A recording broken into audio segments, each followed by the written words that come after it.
Hi guys, you are watching Pharmacist Tayyib official YouTube channel and I am Pharmacist Tayyib। तो आप देख रहे हैं जी physical pharmacy lecture series doctor of pharmacy के लिए फिजियो केमिकल प्रिंसिपल हम पढ़ रहे हैं, जिसके अंदर हम पढ़ रहे हैं सोल्यूशन को समझने की कोशिश कर रहे हैं, उसके बेसिक समझने की कोशिश कर रहे हैं। तो हमने अभी तक जो है वो 9 लेक्चर कवर कर लिए हैं और उनकी डिटेल जो है वो आपके सामने है। सोल्यूशन की अगर बात करें तो बेसिक लेक्चर नंबर 6 में हमने पढ़ा सोल्यूशन के बारे में, फिर अगला जो है लेक्चर नंबर 7 कंसंट्रेशन एक्सप्रेशन के बारे में था, अगला 8 नंबर जो है वो पार्टीशन कोफिशिएंट और 9 number ideal versus real solution. ये सारे के सारे अपलोड हो चुके हैं अल्लाह के करम और फजल से। और आज हम कॉलिगेटिव प्रॉपर्टी यानी लेक्चर नंबर 10 और सोल्यूशन को वाइंड अप और कंप्लीट करने जा रहे हैं। चलें जी आए करते हैं। What is the colligative property? Colligative property होती क्या है जी? इसमें 3 तरह की हैं, वो है elevation of boiling point, lowering of vapour pressure, differentiation in freezing point and osmotic pressure. तो ये चारों की चारों हम पढ़ेंगे, इसी ही हम कॉलिगेटिव प्रॉपर्टी कहते हैं। आए देखते हैं जी कॉलिगेटिव प्रॉपर्टी होती क्या है। The physical property of a solution which depend on the number of particles in the solution, not in any way on the size and the nature of particles are called colligative property। तो हर वो physical property solution की जो कि number of particle पे depend करे, ना कि size पे या पार्टिकल का साइज कितना है, पार्टिकल की नेचर कितनी है, वो नहीं, नंबर ऑफ पार्टिकल पे डिपेंड होने वाली हर प्रॉपर्टी को हम कॉलिगेटिव प्रॉपर्टी कहेंगे। और डिल्यूट सोल्यूशन की अगर बात करें तो नॉन वोलाटाइल सोल्यूट, यानी कि डिल्यूट सोल्यूशन किस चीज़ का बना हो, नॉन वोलाटाइल सोल्यूट का, तो उसकी 4 कॉलिगेटिव प्रॉपर्टी होंगी। ये 2 शर्तें हैं। कंसंट्रेटेड सोल्यूशन की बात नहीं कर रहे हैं हम, वोलाटाइल सोल्यूट की बात नहीं कर रहे हैं हम, कह रहे हैं कि डिल्यूट सोल्यूशन हो और उसमें नॉन वोलाटाइल सोल्यूट हो तो उसकी 4 प्रॉपर्टीज होंगी।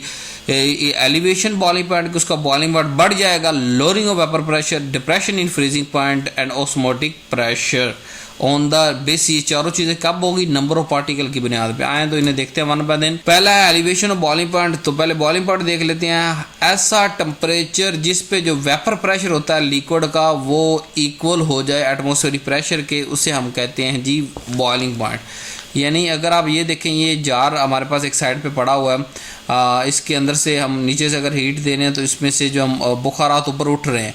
अब यहाँ पे इसके अंदर बुखारात आहिस्ता आहिस्ता बढ़ते जा रहे, ऊपर से हवा का प्रेशर मौजूद है।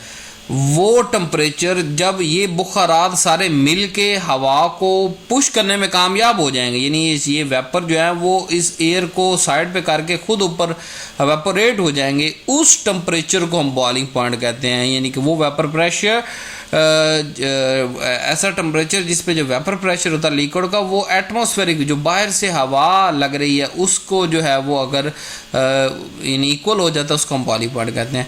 अब एलिवेशन कैसे होती है, बढ़ता कैसे बॉइलिंग पॉइंट कॉलिगेटिव प्रॉपर्टी के पॉइंट ऑफ व्यू से, कि जब हम कोई भी सोल्यूट ऐड करते हैं ना प्योर सॉल्वेंट के अंदर, तो जो बॉइलिंग पॉइंट होगा ना सोल्यूशन का, अब सोल्यूशन के अंदर 2 चीज़ें हैं, सोल्यूट और सॉल्वेंट। पहले अकेले सॉल्वेंट का बॉइलिंग पॉइंट हमने लिया था, अब क्या सोल्यूशन बन गया है, तो वो जो सोल्यूशन का बॉइलिंग पॉइंट वो ज़्यादा होगा प्योर सोल्यूट से। क्यों ये फ़र्क जो आ रहा है इसको हम एलिवेशन ऑफ बॉइलिंग पॉइंट कहते हैं। ये क्यों आ रहा है? When ever non volatile solute हम ऐड करते हैं प्योर सॉल्वेंट में, तो जो वेपर प्रेशर होता है ना सॉल्वेंट का, यानी कि अकेले सॉल्वेंट का जो वेपर प्रेशर होता है वो ज़्यादा होता है एज कम्पेयर टू सोल्यूशन का।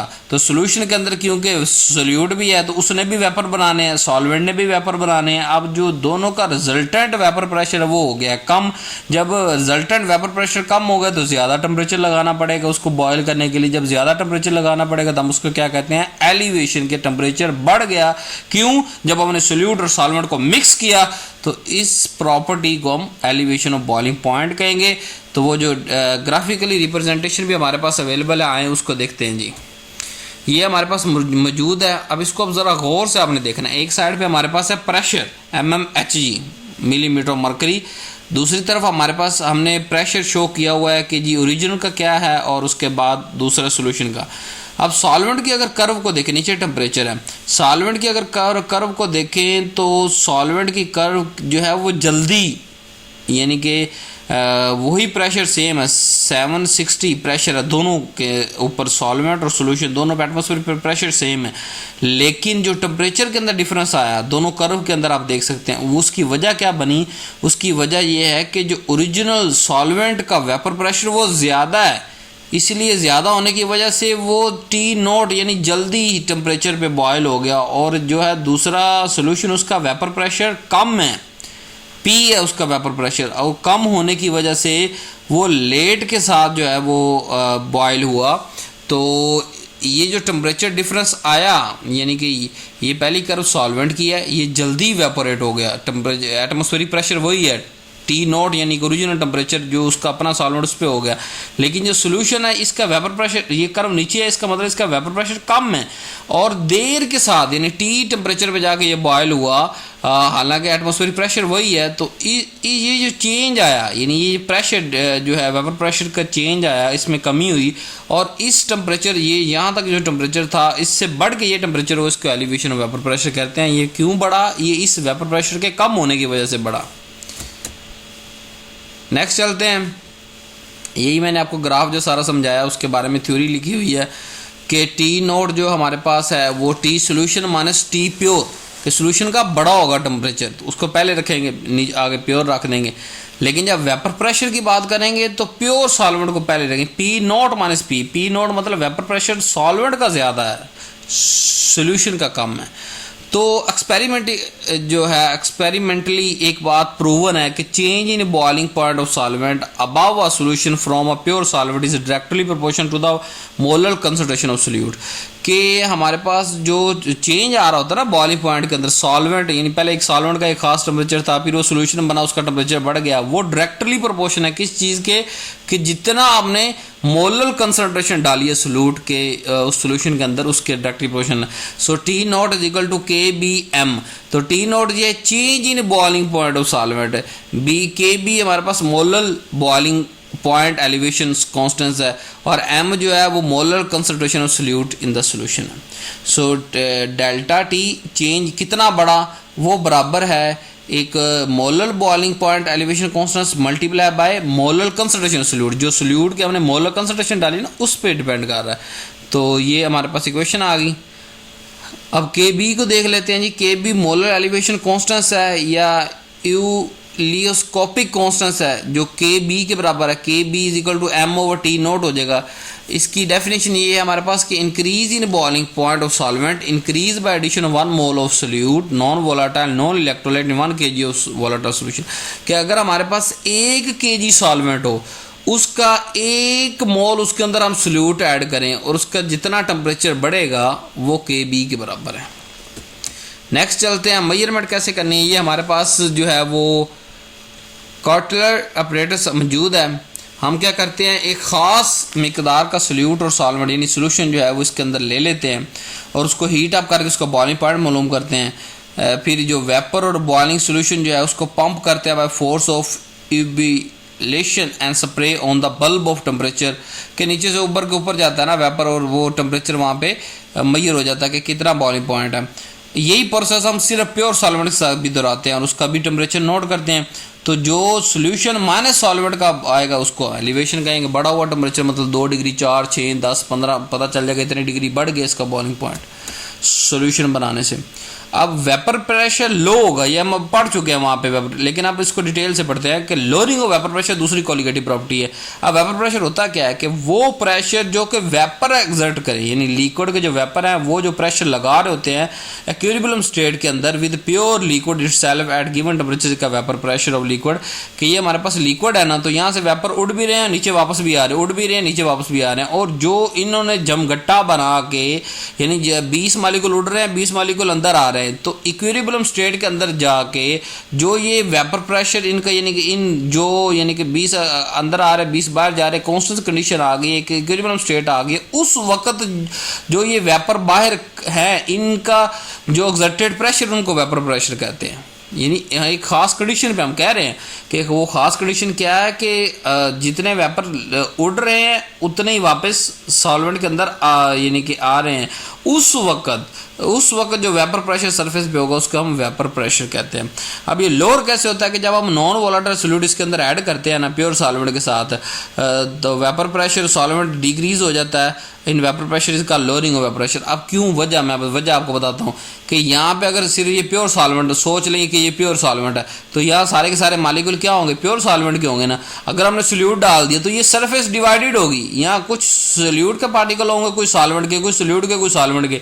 अब उस सॉल्वेंट, अकेले सॉल्वेंट कि सोल्यूशन के अंदर उसको इतनी परमिशन नहीं है कि वो सारे इकट्ठे उठे, क्योंकि ये सरफेस डिवाइडेड होगी ना। कुछ सोल्यूट के पास, चाहे 1/3 सोल्यूट के पास गए, दो जो हिस्से सॉल्वेंट के पास रहे, लेकिन अगर प्योर सोल्यूट के जरिए उसके साथ सॉल्वेंट के जरिए कंपेयर करें तो यहाँ सरफेस पे वेपर्स को उड़ने और वापस आने में जो है वो वेपोरेट होने में और वापस जो है मिलने में वो थोड़ी जगह कम होगी, सरफेस कम होगी सर। तो क्यों हुआ, क्योंकि वहाँ सोल्यूट के मालिक्यूल मौजूद थे, तो ओवरऑल वेपर प्रेशर जो है वो लो हो जाता है। अब नॉन वोलेटाइल सोल्यूट जो है वो डिसॉल्व करें प्योर सॉल्वेंट के अंदर, solute molecule adjust terms are between the intermolecular space, the interaction forces are produced between solute and solvent. Now the solvent molecule can not easily be escape from solution, so with the result the vapour pressure is lowered at constant temperature. ये constant temperature पे lower हो जाता है। अब according to routes law अगर हम चलें तो वहाँ पे पार्शियल प्रेशर और सॉल्वेंट P1, सोल्यूट के लिए P2, ठीक है, पार्शियल वेपर प्रेशर P1। तो partial vapour pressure P1 is equal to क्या होगा, पार्शियल प्रेशर उसका multiply by number of mole P1। Raoult's law यही कहता है ना, partial pressure multiply by number of mole. तो P1 is equal to P01 multiply by x1, यानी कि सॉल्वेंट के कितने मोल हैं। अगर P2 यानी सोल्यूट की अगर बात करें तो P2 मल्टीप्लाई बाय x2 यानी सोल्यूट के कितने जो है वो मोल हैं।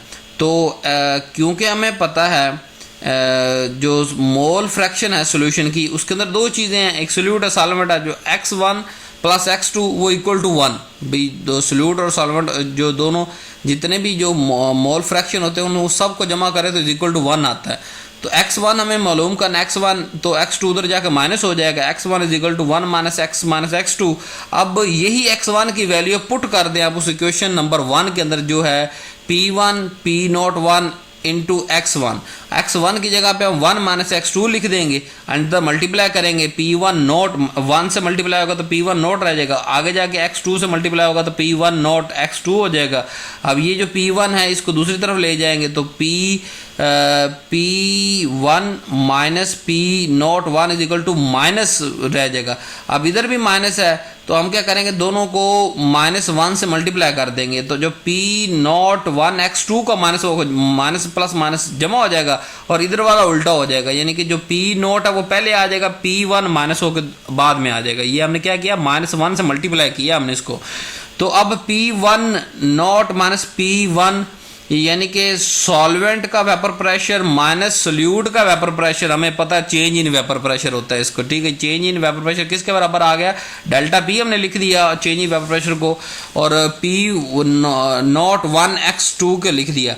अब P1 उधर मल्टीप्लाई हो रहा है, इधर आगे डिवाइड हो जाएगा तो delta P over P01 is equal to x2, और x2 हमें पता है किसके बराबर होता है, मोल किसी के निकालने हो तो N2 divided by N1 plus N2। So above equation से हमें ये क्लियर हो गया कि जो वेपर प्रेशर लोअर हो रहा है सोल्यूशन का वो relative to vapour pressure of solvent is equal to the mole fraction of solute, that is called relative lowering vapour pressure, कि वो उतना ही लोअर हो रहा है जितने हमने मोल डाले हैं, यानी जितने हमने सोल्यूट के मोल डाले हैं उतना ही वो वेपर प्रेशर कम हुआ है। तो इसको क्या कहते हैं, रिलेटिव लोअरिंग। रिलेटिव मतलब जितना ज्यादा और डालते जाएंगे और कम होता जाएगा, और डालते जाएंगे और कम होता जाएगा।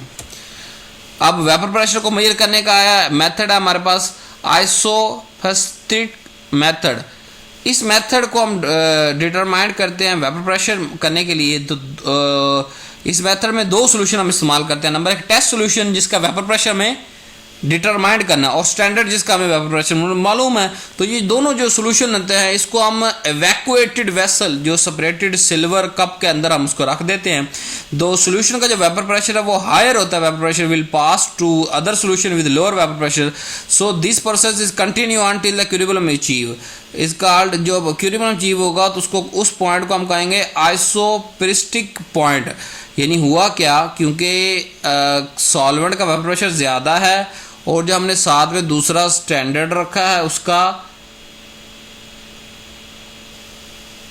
यानी जो सॉल्यूशन का वेपर प्रेशर वो ज़्यादा है और दूसरे जो है स्टैंडर्ड के ज़रिए, तो क्या होगा, यहाँ से वेपर उड़ के वहाँ जाएंगे तो एक पॉइंट आएगा, जब इक्विलिब्रियम अचीव हो जाएगा उसको आइसोप्रिस्टिक पॉइंट कहते हैं। इस पॉइंट पे हम सॉल्यूशन को एनालाइज करेंगे और चेंज इन कंसंट्रेशन नोट करेंगे स्टैंडर्ड सॉल्यूशन की, कितनी चेंज हो गई है उसको डिटरमाइन करेंगे, उसकी जो वैल्यू है वो वेपर प्रेशर है फ्रॉम द टेबल से निकाल लेंगे हम। तो difference in vapour pressure of standard solution is actually the vapour pressure of test solution, कि जो डिफरेंस आ रहा है स्टैंडर्ड सॉल्यूशन के अंदर, यानी कि सॉल्यूशन से उड़ के स्टैंडर्ड सॉल्यूशन के अंदर गया ना, तो जितना वहाँ वेपर प्रेशर का चेंज आ रहा है वही टेस्ट वेपर प्रेशर, उसका कितना वेपर प्रेशर है टेस्ट सॉल्यूशन का। बात समझ आई कि नहीं? मैं दोबारा रिकॉल कर देता हूँ, कोई मसला नहीं, रिलैक्स हो गए, ठंडे दिमाग से सुने, कोई परेशानी वाली बात नहीं, बड़ा ही मज़ेदार टॉपिक है, इंटरेस्टिंग है, सुने ज़रा। एक टेस्ट सॉल्यूशन हमने रखा, एक स्टैंडर्ड रखा। स्टैंडर्ड का हमें पता है कि भाई कितना वेपर प्रेशर है, टेस्ट का हमने मालूम करना है कि वेपर प्रेशर अब कितना है, यानी कि सोल्यूट ऐड करने के बाद सोल्यूशन, उस सोल्यूशन का कितना।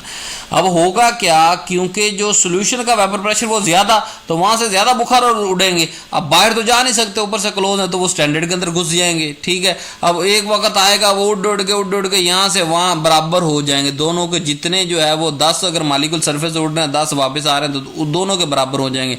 जिस वक्त दोनों के बराबर हो जाएंगे तो हम स्टैंडर्ड को बाहर निकाल लेंगे और देखेंगे कि स्टैंडर्ड का पहले हमें वेपर प्रेशर पता था, अब दोबारा मालूम करते हैं कि और कितना बड़ा या क्या हुआ, तो वो जो चेंज आ रहा है वो किसका है, टेस्ट का सॉल्यूशन जो है उसका वेपर प्रेशर है।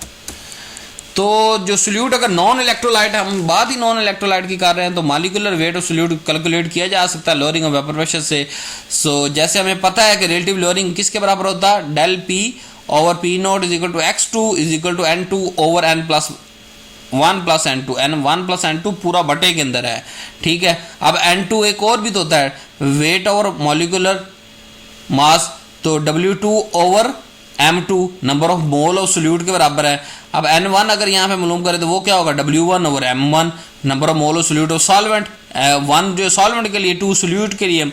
सो हम क्या करेंगे, हम यहाँ पे N1 और N2 की वैल्यू पुट कर देंगे, इधर वाली इक्वेशन रिमेन सेम रहेगी। वन इक्वेशन ये डेल्टा पी और P naught is equal to क्या था, N2 था, तो N2 की वैल्यू लिखो यहाँ पे, W2 ओवर M2 आ गया, फिर बटा लगा दो, नीचे क्या है N1 प्लस N2, तो N1 की दोबारा वैल्यू लिखो बटे के अंदर, W1 ओवर M1 प्लस क्या था N2 था, तो N2 की वैल्यू लिखो W2 over M2। So in very dilute solution के अंदर जो M2 W2 M2 ratio is very small negligible, कि अगर बहुत ही डिल्यूट सोल्यूशन है तो जो हमारे पास नंबर ऑफ मोल हमने सोल्यूट ऐड डाले हैं वो बड़े थोड़े डालें, ना गिनती के बराबर हमने डाले हैं, क्योंकि तो जब तो अगर वो उसको हम क्या कर सकते हैं कि जो बटे के नीचे है ना, मतलब M1 ओवर M2 प्लस वो प्लस मतलब अगर 0.000 M जो बटे के नीचे की बात कर रहा हूँ, बटे के नीचे जो W2 ओवर M2 अगर उसकी वैल्यू 0.00000 तो उसको हम जमा करके क्या हो जाएगा 1 प्लस 0.0000000 1 ही रहेगा ना, वो तो नहीं, तो हम उसको इग्नोर कर सकते हैं यहाँ पे, क्यों, क्योंकि डिल्यूट सोल्यूशन है। तो बटे के नीचे वाला W2 M2 खत्म हो गया क्योंकि डिल्यूट है। अब क्या रह गया, अब हमारे पास रह गया जी W2 ओवर M2 जो है वो बड़े वाला बटा M1। अब ये जो है क्योंकि तकसीम डबल आ गया, डिवाइडेड आ गया, तो हम इसको ऊपर नीचे करेंगे, नीचे वाला जो तकसीम हो रहा है ऊपर जाके मल्टीप्लाई हो जाएगा, जो ऊपर तकसीम हो रहा है नीचे आके मल्टीप्लाई हो जाएगा, तो नीचे वाला M1 ऊपर जाके W2 के साथ मल्टीप्लाई होगा, W2 M1, कोई बड़ी बात नहीं हुई, नीचे वाला डिवाइडर ऊपर चला गया मल्टीप्लाई हो गया, ऊपर वाला डिवाइडर नीचे आके मल्टीप्लाई हो गया, तो W1 M2 हो गया, ठीक है। यहाँ कोई बड़ा 30 मार्क का हमने काम नहीं किया, डिवाइड को ऊपर मल्टीप्लाई करवा दिया, ऊपर वाले डिवाइड को नीचे मल्टीप्लाई करा दी, ये बेसिक कॉन्सेप्ट आपने 5वीं जमात में पढ़ा होगा। अब यहाँ से हमने M2 की वैल्यू निकालनी है कि सल्यूट हमने मिकदार मालूम करनी है कि कितनी है सल्यूट की मिकदार जी। सो हमारे पास जो है वो मॉलिक्यूलर वेट हमने मालूम करना है सल्यूट का, तो वो M2 है मॉलिक्यूलर वेट, तो M2 को ज़रा रीअरेंज करें, सबसे नीचे M2 है तो M2 इधर आ जाएगा दाएं तरफ और ये जो delta P over P note ये दूसरी तरफ चला जाएगा। अब यहाँ फिर देखें delta P over P note था ना, नहीं डिवाइड के नीचे डिवाइड था, वो ऊपर जाकर मल्टीप्लाई हो गया, इसलिए मैंने डायरेक्ट W2M1 P नोट लिख दिया डिवाइडेड बाय W1P। तो ये हमारे पास मॉलिक्यूलर वेट ऑफ सॉल्यूट यहाँ से हम निकाल सकते हैं ईजिली।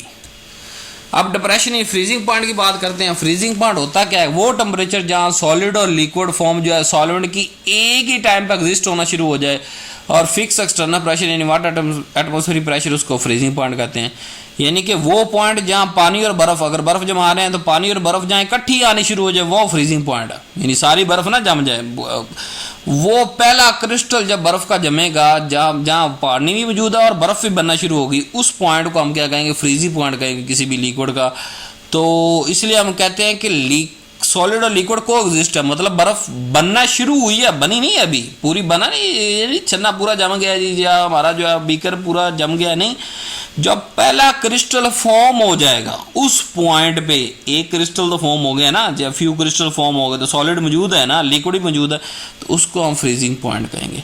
फ्रीजिंग पॉइंट डिप्रेशन क्या होता है कि जब नॉन वोलेटाइल सॉल्यूट आप प्योर सॉल्वेंट के अंदर डालते हैं तो फ्रीज जो है लो टेम्परेचर जल्दी जो है फ्रीज हो जाता है then the temperature of regional at which the pure freeze, and this difference is का freezing difference in freezing point between the pure solvent solution is का फ्रीजिंग डिप्रेशन। यानी कि जब आप सोल्यूट ऐड करते हैं तो वो जल्दी लो टेम्परेचर पे फ्रीज हो जाता है, तो फ्रीजिंग पॉइंट क्या हो गया? डिप्रेस हो गया, कम हो गया, डिक्रीज हो गया। अब वजह पढ़ लेते हैं जी।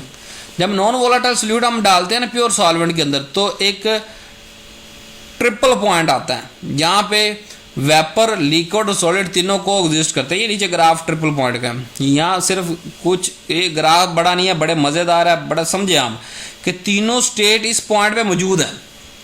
ट्रिपल पॉइंट का क्या मतलब? वेपर भी मौजूद है, क्रिस्टल सॉलिड भी मौजूद है और पानी भी मौजूद है, यानी अगर वाटर की बात करें तो इस ट्रिपल पॉइंट पे जो लोअरिंग ऑफ वेपर प्रेशर है solution take place. So in order to gain establish equilibrium between solid and liquid, temperature is further drop. This lead to the depression in freezing point of solution as compared to freezing point of pure. This is called depression in freezing point। कि इस point से भी उसको नीचे जाना पड़ता है। क्यों नीचे जाना पड़ता है? क्योंकि सोल्यूट ऐड हो गए हैं। अब यहाँ अकेला सॉल्वेंट ने नहीं जमना, सोल्यूट ने भी साथ जमना है, उसके मॉलिक्यूल की नेचर भी इफेक्ट करेगी। So as a freezing point solvent temperature at which solid and liquid form equilibrium, while the freezing point of solution is the temperature at which the solid solvent is equilibrium with liquid solution. So vapour pressure of solution is less than vapour pure, क्योंकि solution का vapour pressure कम होता है pure से। So solid solvent and liquid solution can not coexist for freezing point for pure solvent, so temperature is further reduce. क्योंकि ये वो point नहीं है जहाँ को एग्जिस्ट हो सके, तो उससे नीचे वाले पॉइंट पे जाना पड़ेगा, ट्रिपल पॉइंट से भी नीचे जाना पड़ेगा पूरा फ्रीज करने के लिए। So it is clear from graph से मैं ये तो क्लियर हो गया कि जो फ्रीजिंग पॉइंट है वो प्रोपोर्शन है, डायरेक्टली प्रोपोर्शन है मोलर कंसंट्रेशन के। सो हमने यहाँ TF लिख दिया, change in freezing point directly proportion to the molar concentration. So जो रेशियो हमारे पास निकल के आई वो हमारे पास ये है कि ratio between freezing temperature and lowering vapour pressure is constant equal to K। कि जब हम इसको डिवाइड कर देंगे, यानी कि divided by the partial pressure is equal to K naught आ जाएगा, इसका कॉन्स्टेंस आ जाएगा, इधर डिवाइड और उधर जाएगा मल्टीप्लाई हो जाएगा। तो ये हमारे पास चेंज इन फ्रीजिंग या depression in freezing point is equal to K naught, जो कि कॉन्स्टेंस है, और delta P over P naught के उसके यानी प्रेशर के अंदर वेपर प्रेशर चेंज कितना आया divided by pure vapour solvent का प्योर। तो राउट सलाह ये कहता है कि change P over P note वो x2 के बराबर होता है। ठीक है, तो यहाँ हम change in P over P naught के जगह पे x2 लिख देंगे। सो इक्वेशन नंबर 2 को अगर देखें तो डिप्रेशन इन फ्रीजिंग पॉइंट, ये प्रोपोर्शनल किस क्या प्रोपोर्शन हो गया? ये मोल फ्रैक्शन ऑफ सोल्यूट के। अब देख रहे हैं हम हर जगह पे क्या चीज़ साबित करने की कोशिश कर रहे हैं, हम ये चीज़ साबित करने की कोशिश कर रहे हैं कि भाई ये जो काम हो रहे हैं depression in freezing point, elevation of boiling point, ये मोलर कंसंट्रेशन ऑफ सोल्यूट के डायरेक्टली प्रोपोर्शन है, उस पर डिपेंड कर रहे हैं। अब x2 हमें पता है x2 किसके बराबर होता है? m over 1000 over m1। सो ये वैल्यू वहाँ पुट कर देंगे तो डिवाइड का डिवाइड नीचे आके मल्टीप्लाई हो जाएगा और जो ऊपर डिवाइड हो रहा है वो नीचे आ जाएगा। ठीक है, तो m1 ओवर 1000, या हम इसको KFM भी इस पूरे को m over m multiply by m1 over 1000 को fm भी लिख सकते हैं, ठीक है। तो ये वो फ्रीजिंग पॉइंट है। kf हमारे पास यहाँ जो नया कॉन्स्टेंट आया ये क्या, kf कौन के मोलर कंसंट्रेशन या साइरोस्कोपिक कॉन्स्टेंट। अब इसको देख लेते हैं कि फ्रीजिंग पॉइंट डिक्रीज तो हो रहा है सॉल्वेंट का by addition 1 mole of solute in 1 kg of solvent, कि एक के वोलाटाइल सॉल्वेंट लेना है 1 kg, उसके अंदर हमने 1 मोल जब सोल्यूट डाला तो कितना फ्री होगा, वो उसके कॉन्स्टेंट्स के बराबर है। आगे फ्रीजिंग पॉइंट कैसे मेजर करते हैं, बैकमैन मेथड ऑपरेटर्स के तहत इसके अंदर हम यूज़ करते हैं। फिगर हमारे पास दी हुई है। पहले हम क्या करेंगे, सोल्यूशन को इंट्रोड्यूस कराएंगे अपरेटर्स के अंदर, उसको फ्रीज रिकॉर्ड करेंगे। आफ्टर दिस प्योर का अंदर इंट्रोड्यूस कराएंगे, उसका फ्रीज नोट करेंगे और डिफरेंस हम निकाल लेंगे। कितना आसान सा जो ये फ्रीजिंग मिक्सचर है जिसने फ्रीज करना है। अंदर हमारे पास फ्रीजिंग ट्यूब है जिसमें फ्रीज होना है। आगे एयर जेट है, आउटर हमारे पास है कॉक स्ट्रिप्ड है और बैक में थर्मामीटर लगा हुआ है जिस पे हम नोट करेंगे कि भाई पहले सोल्यूट इस पे हो गया और फिर सॉल्वेंट इस टेम्परेचर पे हो गया। अब ऑस्मोसिस क्या होता है जी, the flow of solvent through a semi-permeable membrane from pure solvent to solution or from the dilute solution to concentrated is called osmosis। के सॉल्वेंट का फ्लो करना सेमी परमिएबल मेम्ब्रेन में से प्योर सॉल्वेंट किससे solution की तरफ या dilute solution से कंसंट्रेटेड की तरफ जाना, इस मूवमेंट ऑफ सॉल्वेंट के मॉलिक्यूल्स को हम ऑस्मोसिस कहते हैं। या tendency to equalize the concentration in all part of solution which is responsible for diffusion of solvent is called osmosis. कि वो ताकत सॉल्वेंट के मॉलिक्यूल्स की जो एक इक्विलिब्रियम कायम करते हैं लो और हाई कंसंट्रेशन दोनों के दरमियान, और इसको ऑस्मोसिस कहते हैं। अब ऑस्मोसिक प्रेशर जो है, ऑस्मोटिक प्रेशर जो है वो क्या होता है, which permit the flow of solvent into solution called the hydrostatic pressure built up on the solution which just stop the osmosis of pure solvent into the solution through semi-permeable membrane is called osmotic pressure। कि वो pressure, वो external pressure जो हम apply करते हैं solution पे, कि वो ऑस्मोसिस के स्टेप को रोके और सॉल्वेंट जो सोल्यूशन के अंदर जा रहा है और सेमी-परमेबल मेम्ब्रेन से अलग किया हुआ है, कि वो सॉल्वेंट सोल्यूशन के अंदर ना जाए, उस जितना हम प्रेशर अप्लाई करना पड़ता है उसको क्या करना है, ऑस्मोटिक। यानी ऑस्मोसिस के प्रोसेस को रोकने के लिए जो प्रेशर होगा वो ऑस्मोटिक प्रेशर कहलाएगा।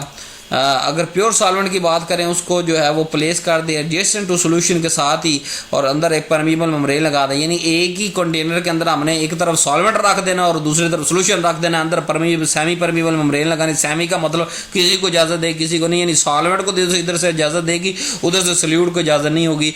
अब सॉल्वेंट के जो मॉलिक्यूल हैं वो पास कर सकते हैं मेम्ब्रेन के और सोल्यूशन को डिल्यूट करेंगे। Also receive the volume of solution and the result of hydrostatic pressure osmotic pressure is built up in the solution। So this osmotic pressure can be measured by applying the knowing the pressure which stop any movement। कि हम ये कितना pressure इधर से उधर जाने पे molecule के लग रहा है कि हम अगर इस प्रोसेस को रोकने के जितना प्रेशर लगाएंगे उतना ही प्रेशर है, और proportion to reduction in vapour pressure brought about the concentration of solute present. और इस तरह में सोल्यूट की मौजूदगी का पता चलता है कि जितना ज़्यादा सोल्यूशन कंसंट्रेटेड होगा इसका मतलब उतनी ज़्यादा सोल्यूट डालें उतनी ज़्यादा ऑस्मोसिस होगी, और जितनी ज़्यादा ऑस्मोसिस होगी उतने ज़्यादा ऑस्मोसिस रोकने के लिए प्रेशर लगाना पड़ेगा। तो इससे हमें ये पता चलेगा ऑस्मोटिक प्रेशर का। ये भी कोलिगेटिव प्रॉपर्टी है। क्यों कोलिगेटिव प्रॉपर्टी है? क्योंकि हमें पता चल रहा है ना ऑस्मोसिस किस पे डिपेंड कर रहा है, उधर पड़े उस सोल्यूट पार्टिकल पे। अगर यानी अगर वहाँ डिल्यूट सोल्यूशन हो या बिल्कुल ही डिल्यूट हो तो यहाँ से सॉल्वेंट क्यों जाए, वो कंसंट्रेटेड था, उसके अंदर सोल्यूट मौजूद था सोल्यूशन के अंदर, और उसको डिल्यूट करने के लिए फिर सॉल्वेंट को जाना पड़ा क्योंकि सेमी परमिएबल है, ये सॉल्वेंट तो उधर जा सकता है, सोल्यूट इधर नहीं आ सकता। अब ये जो प्रोसेस है सॉल्वेंट का अपनी जगह को छोड़ के सोल्यूशन के अंदर घुसने का, सेमी परमिएबल मेम्ब्रेन से गुजरते हैं, उसको ऑस्मोसिस कहते हैं। इस पे अगर प्रेशर लगा के रोक दें और जितना प्रेशर जो है लगाएं के रोकेंगे इसको, तो उतने उसको क्या कहेंगे, उस प्रेशर को ऑस्मोटिक प्रेशर कहेंगे। अब इसके हमारे पास जो है वो अगर आप देखें तो pi is equal to NRT। Pi हमारे पास ऑस्मोटिक प्रेशर है, number of mole of solute पे डिपेंड कर रहा है, और R यूनिवर्सल गैस कांस्टेंट और एब्सोल्यूट टेम्परेचर है। इसमें हमारे पास मेथड कौन सा है, उसको कहते हैं फीफर मेथड, और ऑस्मोटिक प्रेशर मेजर किया जाता है ओस्मोमीटर के ज़रिए Pfeiffer method is usually used for this purpose and operator use for this purpose in shown किया गया है। और सोल्यूशन को हम क्या करते हैं, पोर्ट में लेते हैं और पोर्ट को जो है वाटर के अंदर प्लेस कर देते हैं और जो है water passes through semipermeable membrane and dilution of solution occur and produce osmotic pressure जितना indicated by manometer, the higher pressure registered by manometer give the osmotic pressure of solution according to van Hoff rule. जो osmotic pressure जो होता है वो dilute solution के और dilute solution का जो ऑस्मोटिक प्रेशर वो इक्वल होता है प्रेशर एक्सर्टेड बाय सोल्यूट के। सोल्यूट उधर से कितना प्रेशर लगा रहा है, if the gas and occurring some volume is constant so pi is equal to NRT के जो पाई जो है ऑस्मोटिक प्रेशर, अब क्या सिंबल है पाई, वी किस पे डिपेंड कर रहा है, एन पे डिपेंड कर रहा है, नंबर ऑफ मोल हो, जितने ज्यादा मोल जितना ज्यादा कंसंट्रेटेड होगा उतने ज्यादा सॉल्वेंट का मॉलिक्यूल मूव करके जाएंगे, उतना ज्यादा ऑस्मोटिक प्रेशर होगा उस प्रोसेस को रोकने के लिए। तो उसको मेजर जब करते हैं तो उसको ऑस्मोटिक प्रेशर कहते हैं। तो ऑस्मोटिक प्रेशर भी अब क्या हो, कोलिगेटिव प्रॉपर्टी। अब इनके अंदर आपने देख लिया सारी चीज़ों के हम क्या चीज़ साबित करने की कोशिश कर रहे हैं इस हर प्रॉपर्टी के अंदर कि जो ये सारी प्रॉपर्टीज हैं ये नंबर ऑफ सोल्यूट पे डिपेंड कर रही है, नेचर पे डिपेंड नहीं कर रही। So thank you very much. आज ये जो हमारा सोल्यूशन का टॉपिक बहुत लंबे अरसे तक बिगड़ा हुआ था वो आज अल्हम्दुलिल्लाह ख़त्म हो गया। ये बेसिक कंसंट्रेशन, पार्टीशन, आरडीएल, कोलिगेटिव, आज आपका ये सोल्यूशन जो है वो चैप्टर वाइंड अप हो चुका है। इंशाल्लाह लेक्चर नंबर 11 के अंदर हम कोई नया टॉपिक छेड़ेंगे और उस पर बहस व मुबाहिसा करेंगे और आपको एक नई और इंटरेस्टिंग डिस्कशन के अंदर हम दाखिल कर देंगे। Do not forget to subscribe my channel, press bell icon to get more and latest video, share with our student family of pharmacy. Thanks for watching. अल्लाह हाफिज़।